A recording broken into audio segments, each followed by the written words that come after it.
Good day, everyone. Today, we are going to be taking a look at the carbon fibers, these carbon fiber inserts. And we had questions in regards to how well they help and so on and so forth. So, they didn't have carbon fibers back in the day when they made these hand warmers, and they still don't produce them for the new ones that are, I think, Zippo, and there might be a couple other ones out there. But these are the John E. hand warmers.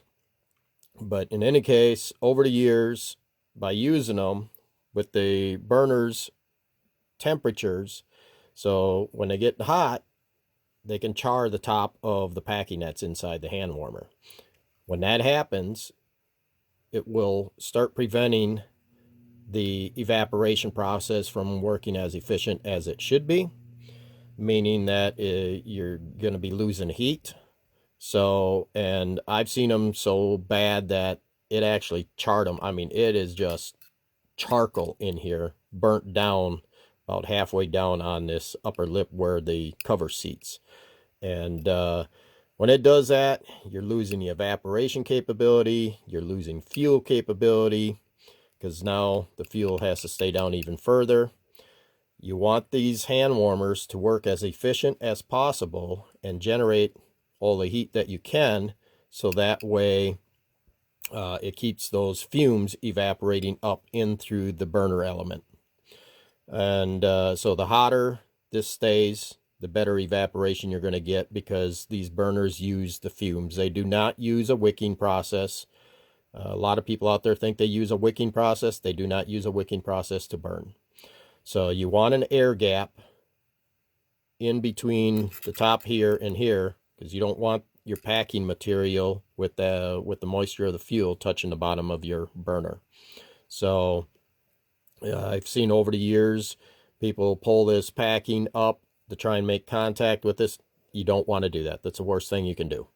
So you want that air gap.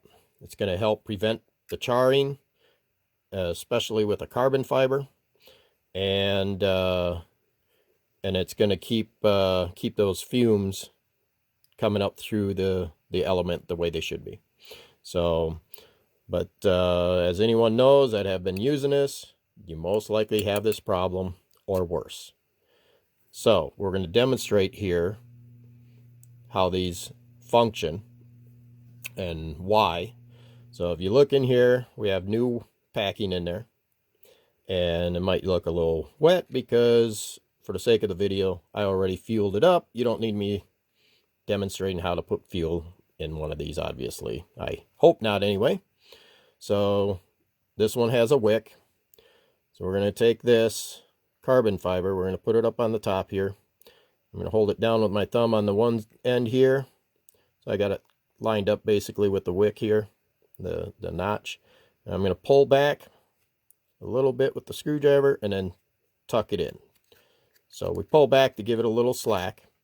You're going to do the same thing on the other side. So you want to pull back. If you just jab it in, it's going to pull from this side. It's going to off-center it.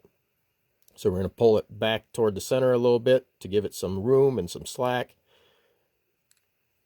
We're going to push this carbon fiber in here. Then we're going to go ahead and tuck it in all the way around. We're going to line up that notch in there with the wick.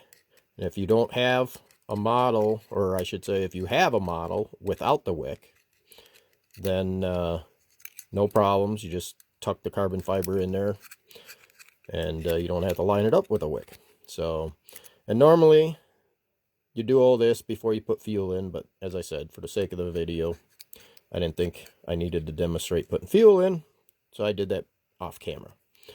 So we have that all in place. It's all tucked in good. And we're going to light this up. I have the thermometer here. We're going to get this set up. And for the sake of the video, I'm going to stop it while it's heating up the temp, and we'll pop in maybe once or twice here to sit there and show how hot it's getting and everything, and we'll let it run at a high temperature out in the open here so it's getting all the oxygen that it can. I want to try and get them temperatures up as high as possible for this video for demonstration.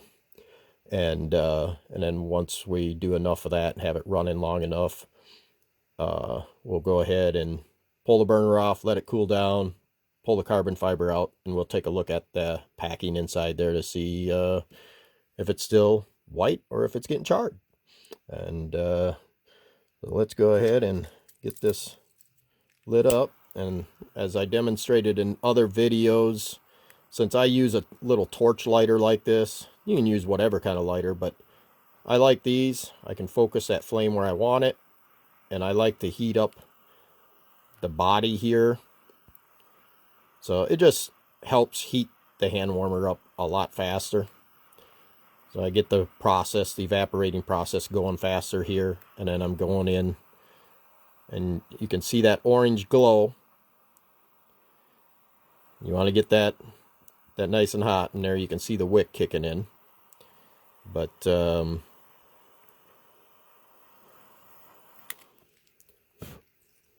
so we got that going. I'm gonna put the cap on and get one of my little trusty straps here.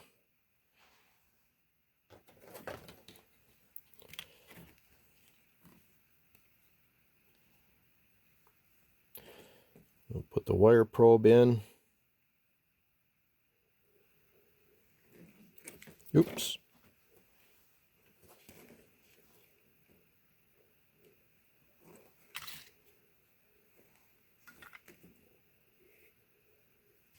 Move that out of the way. All right, so we got the wire on there. Turn that on. So already we're up to 133, 135. You can see how fast it's climbing.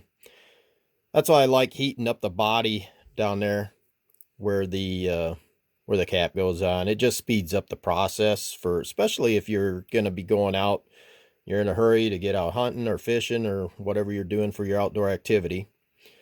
It speeds it up a bit faster, and we'll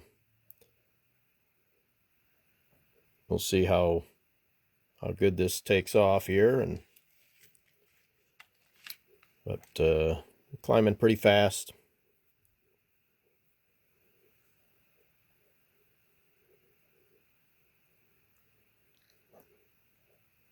Now typically most hand warmers out there, they'll do 180, 185, 190. I've been using these hand warmers for decades. At this point, I've been using these for over 43 years. I've used all different types of hand warmers. I've used the Zippos. I've used the other, the Peacocks and the other ones that had star on them, just testing purposes, trying them out and stuff like that.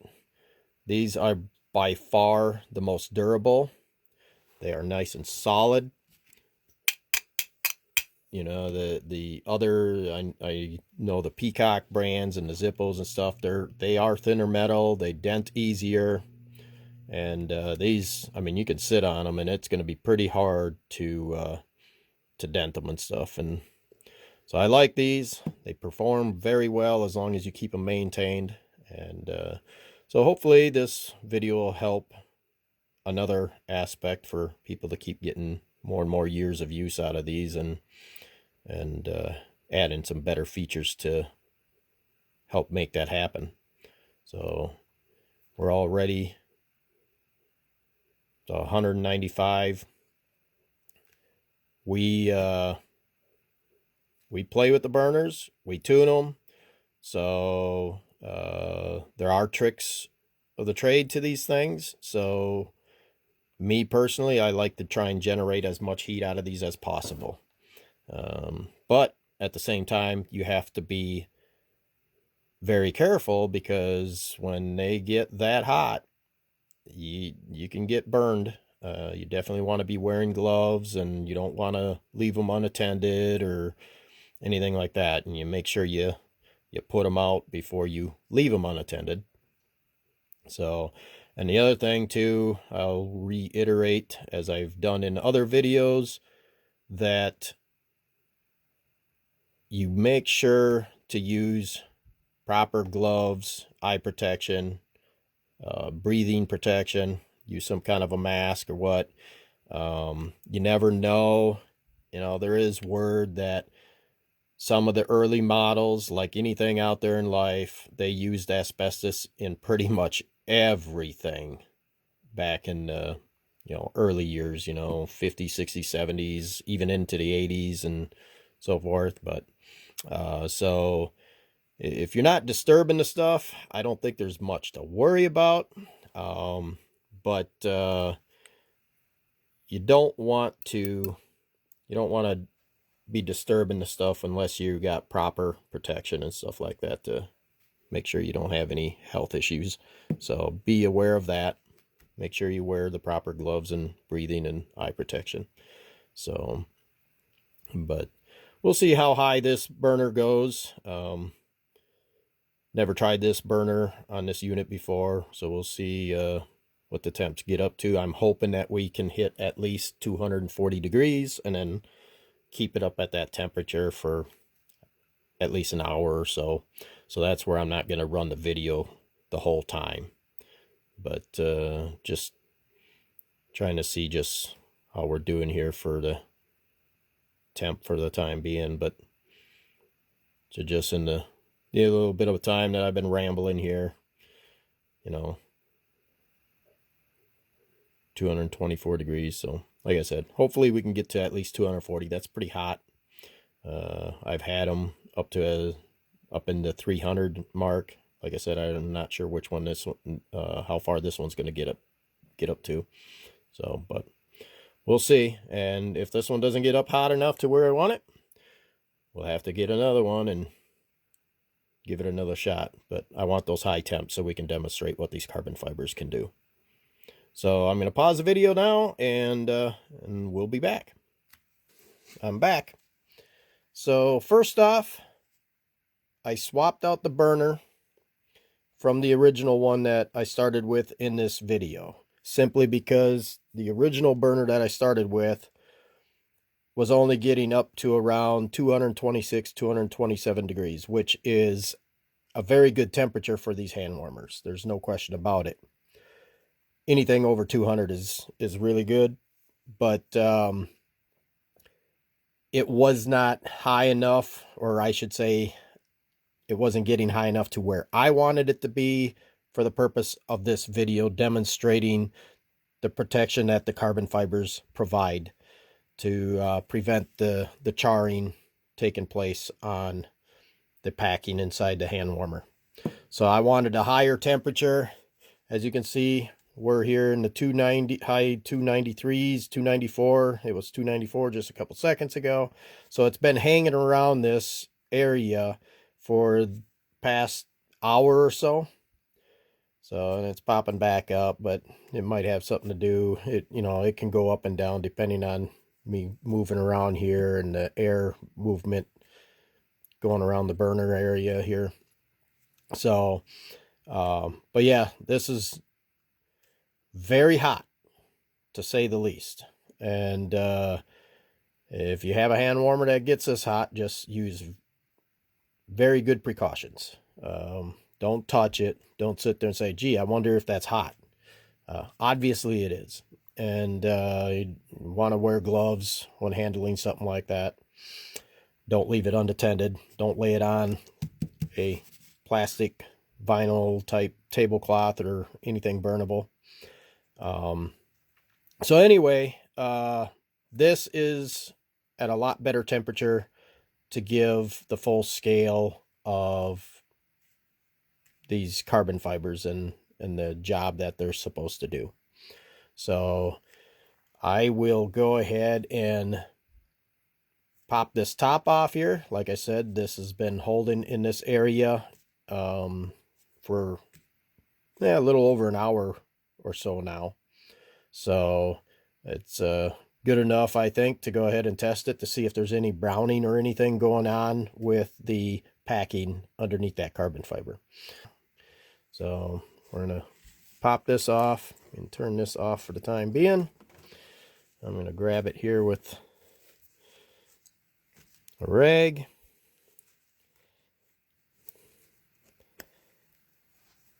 I'm going to set this off to the side. Needed to put it on something that wasn't going to burn or melt.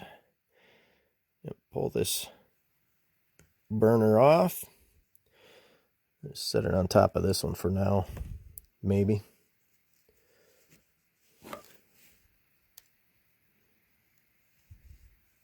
Let that cool off. And then I'm going to go ahead and pull this out. If I'm careful, I shouldn't burn myself.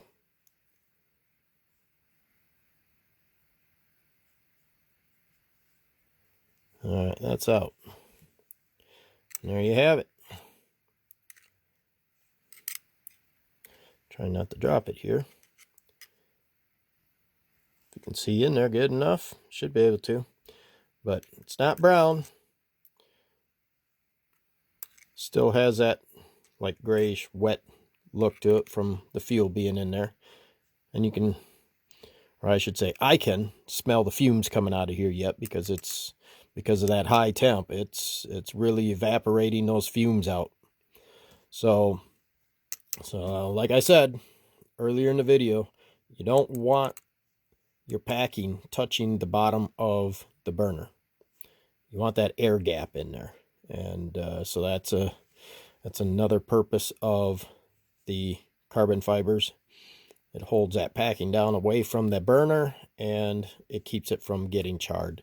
So those were some pretty high temps coming off of that burner.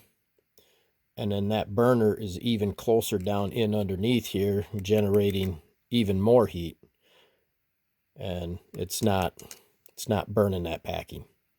So by using these, you'll get even more use, longer service out of your hand warmers and so forth. So, and we do sell these. You can check us out on, we do sell them on eBay.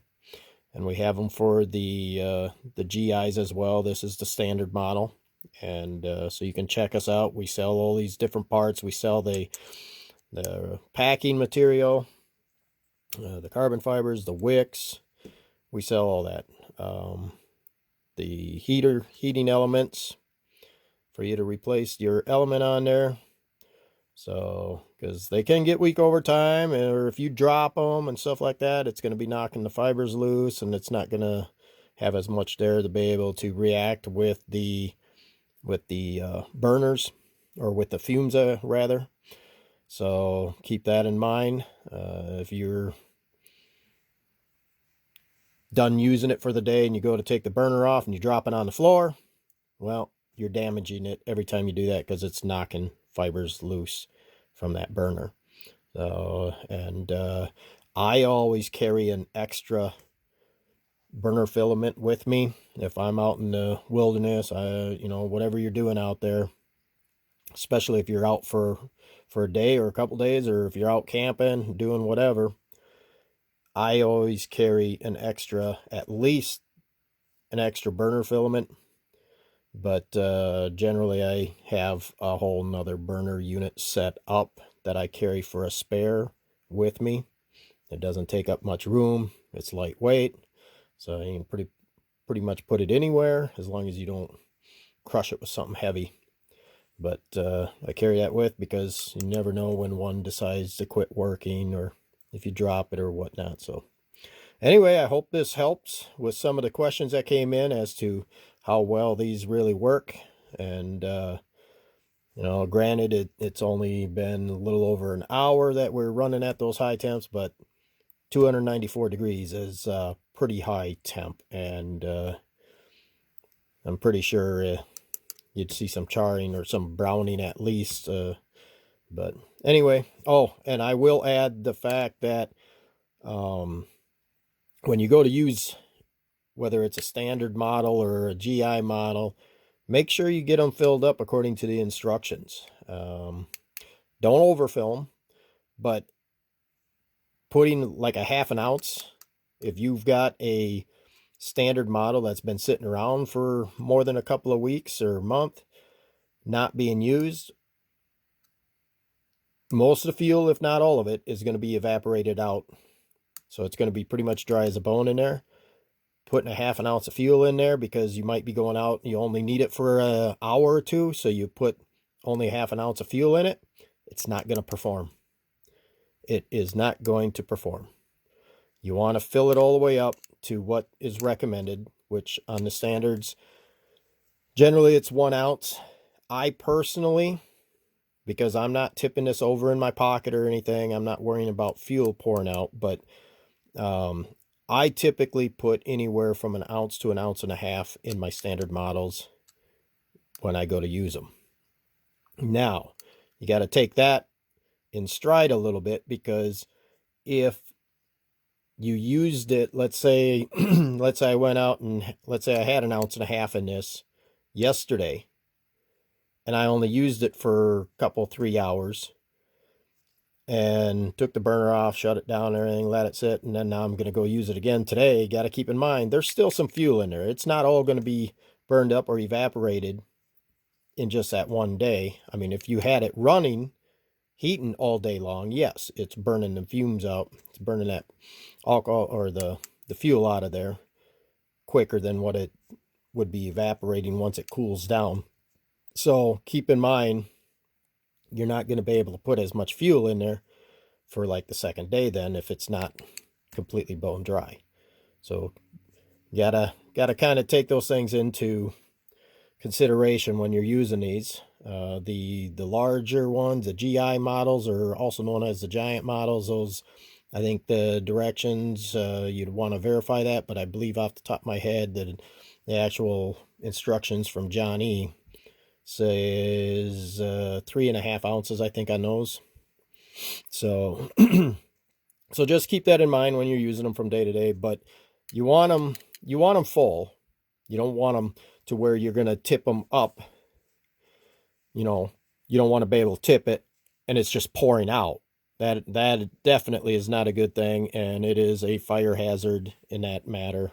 So you definitely don't want that to happen. The instructions always say to fill them up and then shake it and see, shake out any excess. If no excess is coming out by shaking it upside down, you can put some more in there and then try it again. But if you start getting droplets out, you're supposed to shake it until you pretty much aren't getting anything falling out of there, because you don't want it spilling in your pocket or anything like that when it's working. You don't want to risk a fire. So, but yeah, you do want them full, because the way these work with that evaporation, that packing inside there is got air pockets in it. So just like insulation or anything like that, that's how you get your insulation factor for insulation. It's got those air pockets trapped in it. Well, the packing here is kind of on the same way, but it's with the fuel in there. So as you fill it up, those air pockets are filling up with the fuel. And the hotter this gets, it transfers the heat from the fuel droplets to the next with with all the molecules and everything in there. So it just keeps heating through and through. So if you only have a little bit of fuel, you just dump a little bit in here. If it was bone dry, it's going to be very thin in those air pockets, and it's not going to send the heat through and through to go ahead and radiate those fumes up out of there with the evaporation process. So keep that in mind as well to get the best performance out of your hand warmers. So thank you for watching. Sorry this dragged out a little bit longer than I anticipated, but I want people to be able to use these for years to come and enjoy them. And they do work. They're really nice to have out in the cold. So y'all have a great day now, and we'll see you on the next video. Thank you.